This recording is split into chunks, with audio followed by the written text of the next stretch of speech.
Misery, hunger, despair. Times are hard, they said. Times were worse than hard. And the bar was about to close. As far as I was concerned, this was just another intoxicated day drawing to an end. If only I knew. White Knight is a survival horror game for PC, PS4 and Xbox One by Osome Studios, and it wears its influences of film noir and old-school survival horror proudly. If you've been looking for a survival horror game with a heavy atmosphere, fixed camera perspectives and a focus on exploration, then this will pique your curiosity. Unfortunately, whilst its premise is interesting and its art style makes it stand out, certain design choices in this game hampered my experience with it. And whilst I enjoyed the game, I'd be lying if I said it didn't leave me frustrated at times, for the silliest of reasons. In White Knight, you play as a nameless protagonist during the late 1930s, who after a night out of heavy boozing, nearly runs over a girl whilst driving home. After waking up from the car accident, injured and heavily confused, you stagger to the nearby Vesper mansion in search of help. With no owner home, you enter the house to use the phone, a choice you soon regret when you realise that although no one is home, the house is far from empty. Trapped and alone in the mansion, you're forced to explore it, with only your limited supply of matches to help you see, and a few dodgy lights to protect you from the mansion's ghostly spooks. Ooh.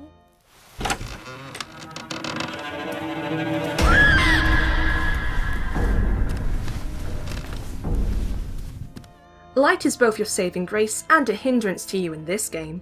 Whilst the odd electric light can provide a safe zone and give you a way of countering the ghostly figures of the Vesper mansion, they prove to be unreliable. Even your matches can be your own worst enemy, as they can draw the attention of the ghosts if you get a little too close to them. Now, being without a light for too long in White Knight will lead to a game over, so maintaining your limited supply of matches is a must. And whilst you can find more matches, players must always be aware of just how many they have left, as saving causes the protag to dispose of the match that is currently being used. And it's also incredibly easy to accidentally blow out your own match, which I did numerous times. Now, players are completely vulnerable to the mansion spooks, but electric lights do provide a much needed defense against them, temporarily eliminating them and allowing progression, which is one of the few ways in which light has been incorporated into White Knight's puzzles. Unfortunately, the game's puzzles do become a tad repetitive towards the later stages of the game, as they lack variety. Many of the puzzles fall into one of two categories: turn on a light to remove a ghost blocking your path, or moving a lamp so you can access an object freely. Sadly, these puzzles just aren't hard, nor are they memorable.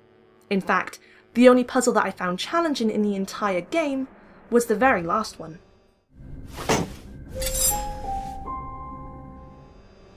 Aside from avoiding spooky ghosts and solving puzzles, the game allows you to explore the mansion, its history, and its mysteries by reading and examining the tons of photos, books, newspaper articles, and diary entries of its inhabitants. It's interesting and gave a history and flavour to the mansion, as well as a world set in a Boston still recovering from the Great Depression. The voice acting and dialogue is okay, and pretty much what you'd expect it to be like given the game's noir influences and setting. She was beautiful and classy, like an angel who had fallen to earth. A noticeable problem in White Knight is that the keyboard controls feel a bit clunky, and it left me wondering if playing this game with a controller would have been any easier. The controls for the fixed camera angles just feel off in the PC version, and this is coming from someone who's played a fair few survival horror games and is generally okay with them. Certain expected problems like camera angle changes causing the controls to switch rear their ugly little head.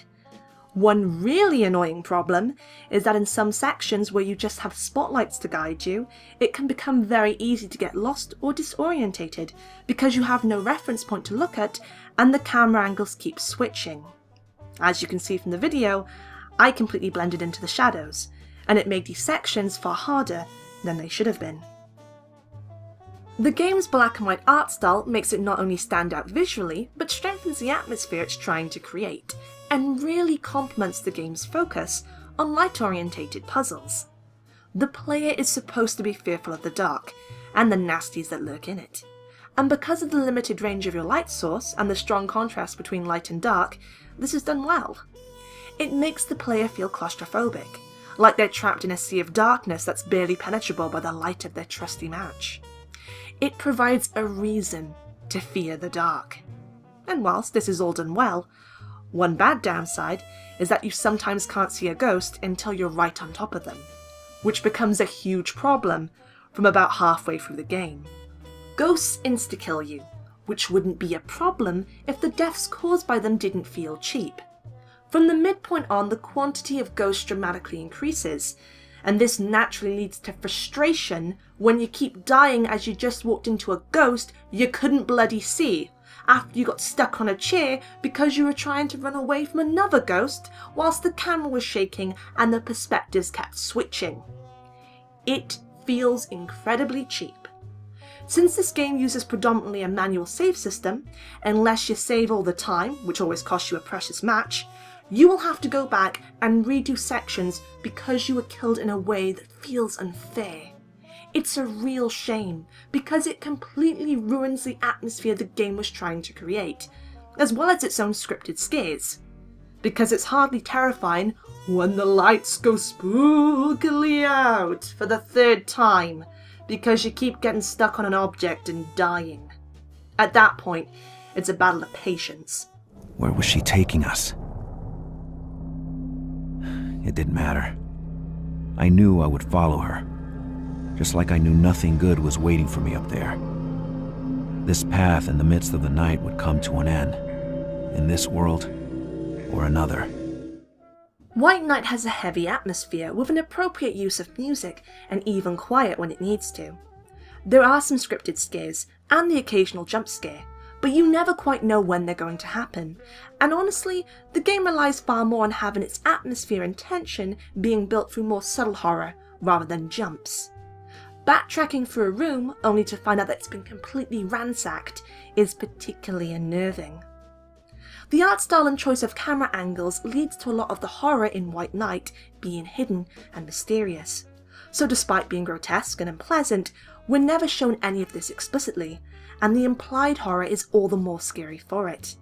This subtlety is nice, and also explains how this game got a PEGI 12 rating, despite the ESRB giving an M. Weird, right? If White Knight interests you, or you have a passing interest in survival horror games, then pick it up. Costing me £11 and taking me 6 hours to play, it was memorable and enjoyable, despite my frustrations. Playing this game will make you appreciate older survival horror games just a little bit more, but that's due in part to this game featuring so many of the problems that are synonymous with these style of games. It's a great first game by Osome Studios, but not quite up to scratch when compared to the games that helped inspire it.